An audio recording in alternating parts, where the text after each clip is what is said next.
আশীর্বাদের জন্য পুরো তৈরি হয়ে গিয়েছে। আর এখানে কিন্তু আশীর্বাদের লোক তো চলে এসেছে। আর ওর এখানে তো ফটোশ্যুট না করলে কি হবে, এই দিনটা জীবনে একবারই আসে। আর মানে ওদের একটা ঘরে বসানো হয়েছে আর ওকে পাশের থেকে নিয়ে এসে এখানে বাইরে আমাদের একটু পাশে যে একটুখানি বাগান ছিল সেখানে ওকে এখন ফটোশ্যুট চলছে।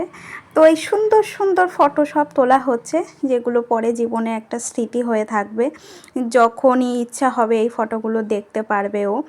আর আমার বোনকে কেমন লাগছে, একদম সিম্পলের ওপরে সেজেছে। ও আবার খুব বেশি সাজ এটা একদমই ও পছন্দ করে না, তো ওকে একদম সিম্পলের ওপরে সাজিয়েছি। আর এখানে ক্যামেরাম্যানরা বলছিল দুই বোন একটুখানি ফটো তোলো, এরকম খুনসুটি করছো সেরকমভাবে ফটো তোলো। তো এখানে আমরা আবার যে যার হাজব্যান্ড নিয়ে ফটো টটো তুলছি। আর কেমন লাগছে আমাদের দুজনকেও সেটা জানিও।